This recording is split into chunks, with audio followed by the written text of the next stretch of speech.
Hello student, मैं Nurul sir physical chemistry का chapter solid state जो कंटिन्यू चल रहा। लास्ट वीडियो में तुम लोगों को crystalline classification of crystalline solid के बारे में बताया था। ये वीडियो इसमें हम देखेंगे स्पेस लैटिस और यूनिट सेल, जो बहुत ही इम्पोर्टेंट है। In a crystalline solid, the constituent particle यानी atom molecule ions are closely packed to each other. They have a regular orderly arrangement throughout and it get repeated again and again in a definite pattern. Space lattice का definition है such a regular arrangement of constituent particles, atom molecule ion of a crystal in a three-dimensional space is called crystal lattice or space lattice. In a crystal lattice, the location of constituent particle are shown by point or dotted. Look here, this is the point या dot. इसी से constituent particles को हम represent करते हैं. These location are called lattice point और lattice side. इसी को लैटिस पॉइंट या लैटिस साइड या क्रिस्टल लैटिस कहते हैं। और ये थ्री डायमेंशनल स्पेस में एक एक जो लैटिस पॉइंट है that is the unit of cell होता है किसी भी क्यूबिक क्रिस्टल का। Some characteristic of crystal lattice. Crystal lattice के कुछ कैरेक्टरिस्टिक हैं जो एज फॉलोज है। एक पहला characteristic, each point in A lattice is called lattice point और लैटिस साइड। हर एक पॉइंट को हम लोग लैटिस पॉइंट या लैटिस साइड कहते हैं। Each point in a crystal lattice represent one constituent particle, atom or molecules. ये जो जितने भी क्रिस्टलाइन लैटिस है या लैटिस स्पेस है या लैटिस पॉइंट है या लैटिस साइड, इनको हम एक एक कंस्टिट्यूएंट पार्टिकल्स को रिप्रेजेंट करता है ईच पॉइंट। तीसरा है lattice point are joined by a straight line to bring out the geometry of lattice. अब इसके बाद दूसरा टॉपिक है unit cell. The smallest three-dimensional group of lattice point which when repeated again and again in different direction produce the whole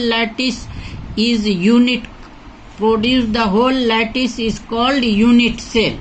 ये एक cubic का जो है सो तुमको स्ट्रक्चर है। इसमें हमने इसको एक्स एक्सिस, इसको वाई एक्सिस और इसको जेड एक्सिस लिया। इसमें जो ये एक्स एक्सिस है ये कहलाता है एक्सियल लेंथ। ये इसी तरह से वाई वाला जो है वो भी एक्सियल लेंथ होगा, ये भी एक्सियल लेंथ थ्री डायमेंशन में।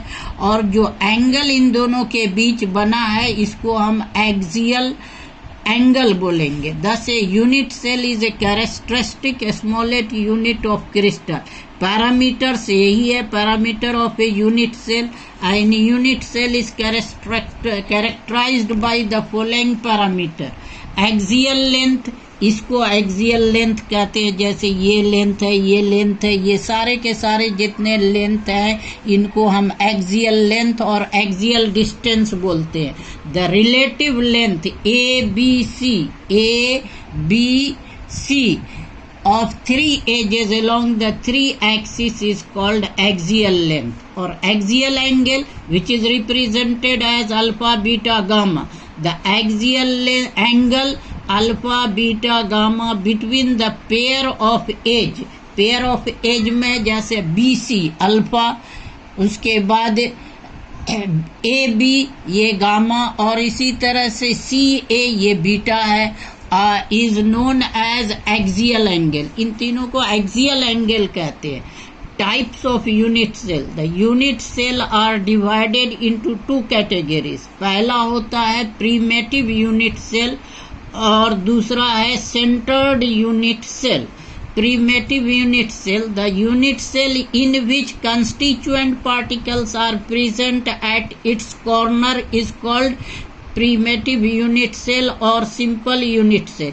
किसी भी क्यूबिक क्रिस्टल में 8 कॉर्नर होते हैं। अगर कॉर्नर पे ही कंस्टिट्यूएंट पार्टिकल्स हैं, सारे 8 कॉर्नर 1 2 3 4 5 6 7 8, ये 8 पे अगर हर कॉर्नर पे कंस्टिट्यूएंट पार्टिकल्स होंगे तो उसको हम लोग प्रिमिटिव यूनिट सेल और सिंपल यूनिट सेल कहते हैं।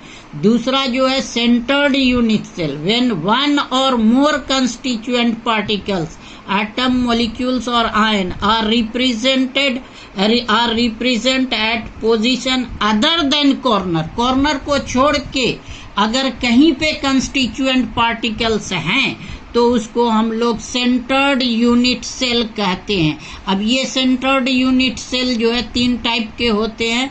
Body centred unit cell, when constituent particle are present at the centre of the body in addition to the particles at its corner is called body centred unit cell. यानी इस cubic में कहीं पे अगर इसके body के अंदर है, 8 कॉर्नर के अलावा भी एक कंस्टिट्यूएंट पार्टिकल अगर इसके अंदर है क्यूब के, तो हम उसको बॉडी सेंटर्ड यूनिट सेल कहते हैं। इसी तरह से face centred unit cell, when the constituent particles are present at the centre of each face in addition to the particles at इस corner is called face centred unit cell. जैसे ये face centred unit cell है, देखो इसमें हर corner पे आपके एक एक कंस्टिट्यूएंट पार्टिकल्स हैं, तो 8 कॉर्नर होता, 8 पे तो है ही है। इसके अलावा 6 फेस होते, 1 2 3 4 और एक इस तरफ का और एक इस तरफ का। तो हर फेस पे अगर कंस्टिट्यूएंट पार्टिकल्स हैं कॉर्नर के अलावा, तो वो फेस सेंटर्ड यूनिट सेल कहलाएगा, जिसको FCC बोलते हैं।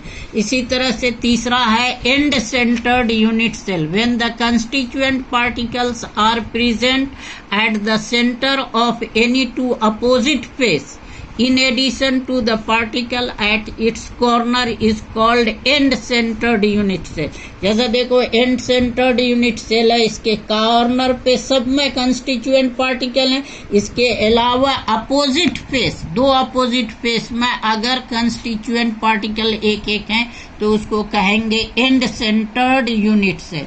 बॉडी सेंटर्ड यूनिट सेल में कंस्टिट्यूएंट पार्टिकल कॉर्नर पे होंगे ही, उसके अलावा बॉडी से क्यूबिक के एक बॉडी के अंदर सेंटर में कहीं पे एक यूनिट सेल होगा, तो हम उसको body centred unit cell BCC कहते हैं। और प्रिमिटिव या सिंपल जो होता है उसमें सब कॉर्नर पे होता है, 1 2 3 4 5 6 7 8 कॉर्नर है। हर कॉर्नर पे अगर एक एक कंस्टिट्यूएंट पार्टिकल होगा तो उसको हम प्रिमिटिव और सिंपल यूनिट सेल कहते हैं।